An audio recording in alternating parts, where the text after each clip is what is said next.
সময় থাকতে তোমার বোনটাকে একটু ভালো হইতে বলো। কেন আমার বোন আবার কি করছে? নিজে তো সংসার ঠিক মতো করবে না, আবার কাউকে সংসার ঠিক মতো করতেও দিবে না। কি বলো, ও কার সংসার করতে দিচ্ছে না? শাশুড়ির সাথে গন্ডগোল করে তোমার ভাইয়ের বাসায় এসে উঠছে, এখন ভাইয়ের বউর সাথে অ্যাডজাস্ট করতে পারতেছে না। কি বলো তুমি এসব? আমি তো জানি না। তুমি তো জানবা না এগুলা, তুমি তো খোঁজ খবর রাখো না। আর আমার ভাই বউ এই কথাগুলো তোমার কাছে নালিশ করছে না? শোনো, তোমার ভাই বউ এরকম না মোটেও।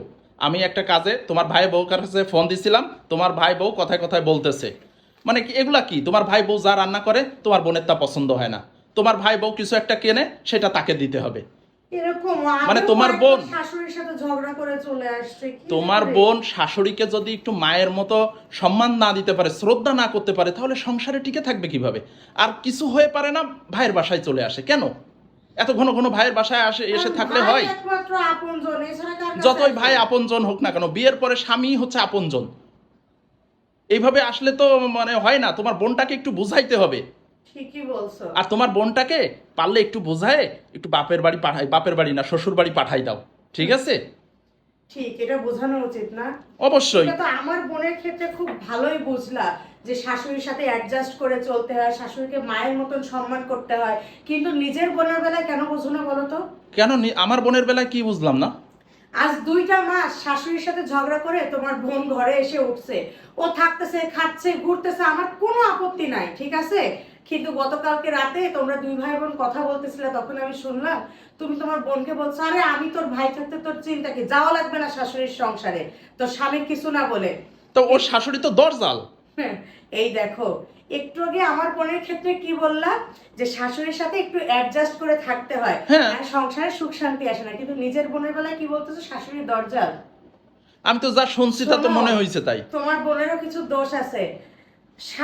ওর স্বামী ওকে একটা ড্রেস এনে দিছে, মায়ের জন্য একটা শাড়ি এনে দিছে, এটা কি খুব অপরাধ করে ফেলছে?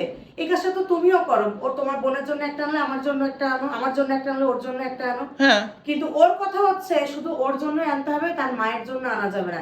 কেন? তার মা তাকে জন্ম দিছে, তার কি তার প্রতি কোনো হক নাই? অবশ্যই আছে। তো এই কথা তো আমি শুনিনি, ও তো আমাকে বলিনি এই কথা। এই তো, এই জন্য একতরফা কখনো বিচার করতে হয় না। আজকে যেমন তুমি আমার ভাই বোর কাছে আমার বোনের কথা শুনে তুমি উত্তেজিত হয়ে গেছো, কিন্তু তোমার বোনেরটা শুনে তুমি অন্যরকম বোঝাচ্ছিলা। আর ঠিক এইটা বোঝানোর জন্যই আমার ভাই বউকে আমি ইচ্ছা করে তোমাকে ফোন দেওয়াইছি, এছাড়া আর কিছুই না, বুঝছো? আমার বোনও কখনো তার শাশুড়ির সাথে এমন আচরণ করে না, আর আমার ভাই বউ তার ননদদের সাথে কখনো এরকম আচরণ করে না, তার মানে বুঝছো? এগুলা ছিল তোমার প্ল্যান? হ্যাঁ, তাই বলে যে আমি তোমার বোনকে চলে যেতে বলছি এটা না, তুমি ওকে একটু বোঝাও যে শাশুড়ির সাথে থাকতে গেলে, এক সংসারে থাকতে গেলে একটু অ্যাডজাস্ট করে থাকতে হয়, কিছু স্যাক্রিফাইস করতে হয়, যেটা ও টোটালি করে না। ও কথায় কথায় তোমার কাছে নালিশ করে, কথায় কথায় ও শ্বশুরবাড়ি ছেড়ে চলে আসে, এরপরে কি ও নিজেও শ্বশুরবাড়িতে সম্মান পাবে? না, সেটা তুমি ঠিক বলছো। আর আমি অন্যেরটা বুঝলাম, কিন্তু আমার নিজের ঘরেরটাই বুঝলাম না। এইটাই, হ্যাঁ।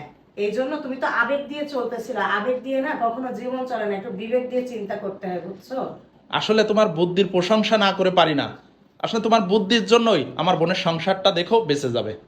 সেইটাই, বোনকে বোঝাও, বুঝছো, এখনো সময় আছে।